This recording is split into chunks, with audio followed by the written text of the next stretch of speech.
5:30 बजे को ऑफिस ख़त्म होने के बाद मैं सीधा घर नहीं गया था, क्योंकि मुझे मेरे दोस्त का फ़ोन आया था जिसने मुझे राजा रानी बड़ा पाव की शॉप के सामने मल्हार में रुकने के लिए कहा था।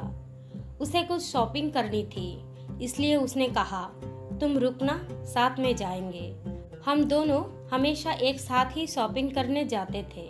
उस शॉप के सामने पार्किंग के लिए पैरेलली कुछ लोहे का एंगल लगा हुआ था।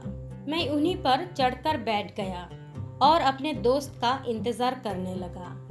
एक 70-72 साल का बुजुर्ग आदमी, आंखों पर मोटे कांच वाले चश्मे, मैले धोती और कुर्ता पहने मेरे पास आया। क्योंकि मैं लोहे के एंगल पर 3-4 फुट ऊंचाई पर बैठा था, उसने मेरे घुटनों को छुआ और बोला, बेटा एक बड़ा पाव खरीद के दे दोगे तो बहुत अच्छा होगा, बहुत ज्यादा भूख लगी है। मैंने जब उस बूढ़े आदमी की तरफ देखा तो वो मुझे रोजाना दिख रहे भिखारियों में से नहीं लगे। उन्हें देखकर ऐसे भी नहीं लग रहे थे कि वो हर दिन भीख मांगते होंगे। ऐसे अचानक किसी बुजुर्ग ने मेरे पैर को हाथ लगाया तो मुझे बहुत अजीब महसूस हुआ। मैं तुरंत एंगल से कूदकर नीचे खड़े हो गए। मैंने अपने जेब में हाथ डाला और 50 रुपया निकलकर उस बुजुर्ग को देते हुए कहा, अंकल आपको भूख लगी है तो ये लीजिए 50 रुपया, कुछ खा लीजिए। बुजुर्ग ने कहा, नहीं बेटा पैसा मत दो, बस एक बड़ा पाव लाकर दे दो, उतना बस है मेरे लिए। ठीक है मैं लाकर देता हूँ, आप यही बैठिए, कहकर मैं राजा रानी बड़ा पाव की दुकान में गया और एक बड़ा पाव खरीद कर लाया और बुजुर्ग को खाने के लिए दिया। बुजुर्ग नीचे बैठकर बड़ा पाव खाने लगे। मेरी तरफ देखकर वो बोले, ऊपर मत बैठो, गिर जाओगे, यहाँ बैठो मेरे पास, कोई साथ बैठेगा तो मुझे भी 2 निवाले अच्छे से खा जाएगा। मैं उनका कहना टाल नहीं पाया और उनके साथ ही बैठ गया। फिर मैंने ऐसे ही उनसे सवाल करना शुरू कर दिया, कहाँ से आए हैं, कहाँ जाएंगे, किससे मिलने आए हैं, वगैरह वगैरह। मैं नागपुर से आया हूँ, एक छोटे से गांव में रहता हूँ। यहाँ मुंबई में मेरा तुम्हारा जितनी उम्र का एक बेटा है, एक बड़े कंपनी में इंजीनियर है, उससे मिलने के लिए आया हूँ। 2 साल पहले उसकी शादी हुई, लव मैरिज। बहू पढ़ी लिखी है, नए विचारों वाली। उसे सास ससुर यानी हम पति पत्नी गंवार लगते हैं, इसलिए हमारे साथ रहना उसे अच्छा नहीं लगता, इसलिए बेटा अब अलग रहता है, यही मुंबई में 2 सालों से। परसों मेरे इस मोबाइल पर उसका फ़ोन आया था, कह रहा था कि अमेरिका में नौकरी मिली है उसे, बीवी को लेकर जा रहा है अमेरिका 10 साल के लिए। यह मुंबई में था तो 6 महीने में एक बार आता था हम बूढ़े बूढ़ी को मिलने के लिए। अब इतने दूर परदेश जा रहा है, एक बार मिलने के लिए आओ बोला तो अब समय नहीं बचा है, परसों फ्लाइट में बैठकर जाना है कहता है।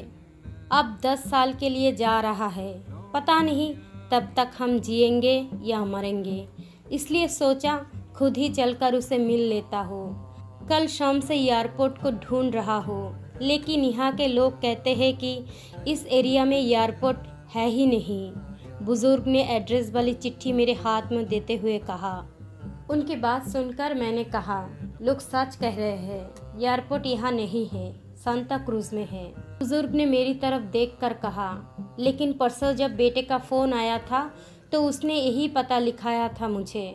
लगता है ये फ़ोन भी खराब हो गया है, फ़ोन ही नहीं आ रहा है बेटे का। मैंने बताया था उसको कि मैं उससे मिलने आ रहा हूँ मुंबई, कहते हुए बुजुर्ग ने मोबाइल मुझे दिखने के लिए दिया। अब मेरे एक हाथ में चिट्ठी और एक हाथ में मोबाइल था। मैंने मोबाइल का बटन दबाकर देखा, मोबाइल अच्छे से चल रहा था और मोबाइल में नेटवर्क भी पूरी तरह से आ रहा था।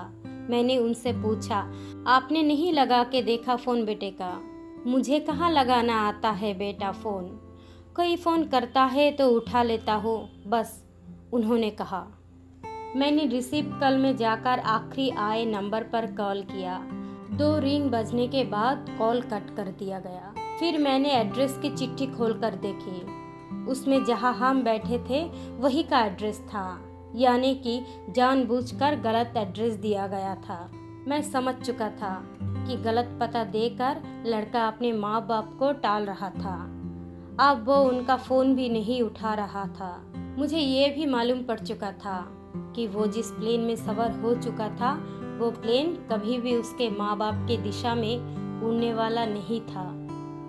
तब तक मेरा दोस्त वहाँ आ गया और बोला, चलो शॉपिंग करने चलते हैं। मैंने उनसे 2 मिनट रुकने के लिए कहा और मैं बुजुर्ग की तरफ देखकर सोच में पड़ गया।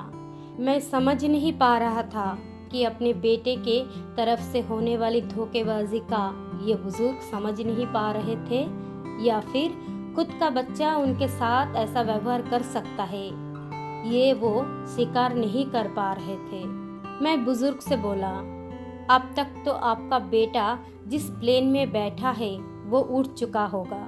मुझे नहीं लगता है कि अब आपकी उनसे मुलाकात हो पाएगी, इसलिए अच्छा ही होगा आप वापस अपने घर लौट जाइए और आंटी भी आपका इंतज़ार करती होगी। मेरी बात सुनते ही अगले ही क्षण उनकी आँख भर आई। आंसू भरी आंखों से वो मेरी तरफ देखने लगे। घर जाने के लिए भाड़े के पैसे देते हुए मैंने उनके हाथों पर हाथ रखा और पूछा, अंकल, कब से आपके हाथों में ये डब्बा देख रहा हो? क्या है इस डब्बे में? मोतीचूर के लड्डू है, मेरे बेटे के पसंद के। उसके माँ ने भेजे हैं उसके लिए खुद बनाकर, बुजुर्ग ने कहा। किसी खंजर से मेरे दिल को चीर कर मेरे अंतकरण को लहूलुहान कर दिया हो, ऐसे मेरी हालत हो गई। मैं निशब्द होकर बुजुर्ग की तरफ देखता रहा और वही बैठा रहा। ये भाई चलना, देर हो रही है। मेरे दोस्त की आवाज़ कानों में पड़ते ही तो मैं होश में आया और ऐसे ही उस भीड़ में उसके पीछे पीछे चलने लगा। घर पहुंचकर आधी रात तक मैं सो नहीं पाया। रह रहकर एक ही सवाल मेरे मन में उठ रहा था। एक बड़ा पाव की भीख मांगने वाला वो बेचारा आदमी भूख से बेहाल होने के बावजूद भी साथ लाए उस मोतीचूर के लड्डू में से एक लड्डू खुद नहीं खा सकता क्या? अपने बेटे से इतना प्यार